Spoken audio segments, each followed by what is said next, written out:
আজ আমি আপনাদের একটা নতুন রেসিপি করে দেখাবো, বেগুন পোড়া করে তার ভর্তা।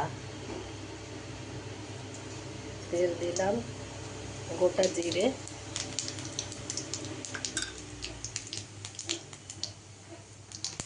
পেঁয়াজ, রসুন, কাঁচা লঙ্কা আর ধনে পাতা তিনটেই একসঙ্গে তুলে দেবো আমি।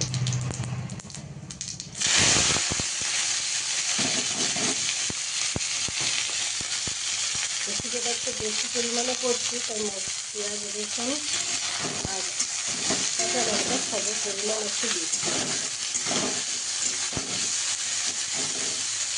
এটা একটু লাল করে ভাজবো, খুব লাল না, একটু রং ধরা পর্যন্ত ভাজবো আমি।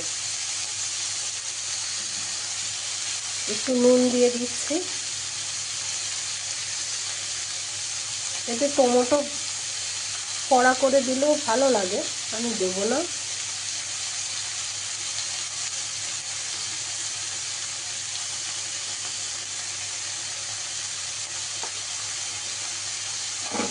লাল হওয়া পর্যন্ত একটু ভাজবো।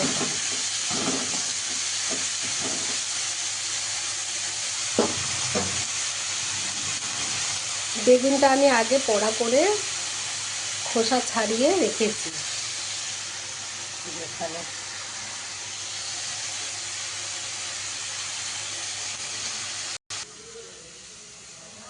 এই আমার রান্নাঘর।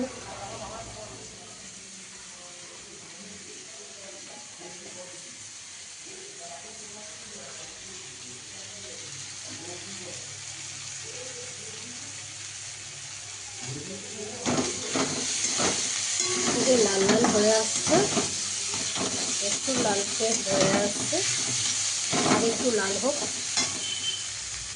দেখুন অনেকটাই লাল হয়ে এসেছে। একবার খুব লাল করে ভাজা করব না।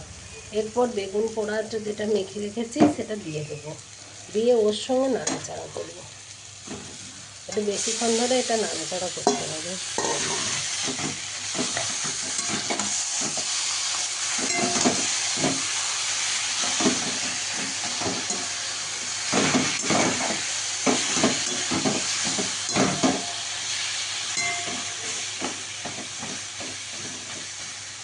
খুন্তিতে করে বেগুন পোড়াটাকে একটু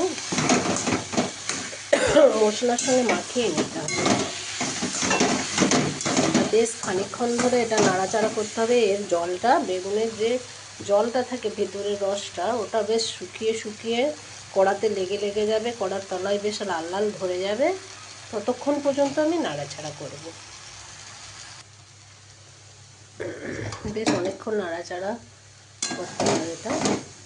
এই যে পোড়া গায়ে লাল লাল হয়ে লেগে যাচ্ছে, আর বেশ বেগুন পোড়াটার কালারটা একটু চেঞ্জ হয়ে টাইট টাইট হয়ে যাবে, তখন পর্যন্ত নাড়াচাড়া করতে হবে।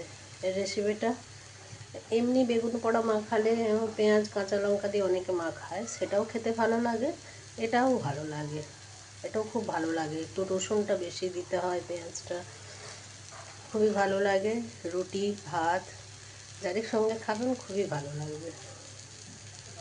এবার কেউ যদি ভাতের সঙ্গে এর সঙ্গে বেগুন বড়ি ভাজা মাখাতে চায়, তাহলে বড়ি ভেজে রাখতে হবে, খাওয়ার সময় মাখিয়ে নিতে হবে।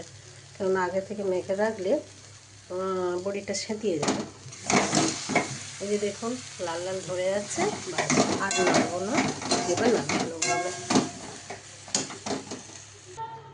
আমি নামিয়ে ফেলেছি রেসিপিটা। এই হলো ফাইনাল লুকটা। এবার গরম গরম ভাতের সঙ্গে পরিবেশন করার পালা। নমস্কার ভিডিওটি দেখার জন্য।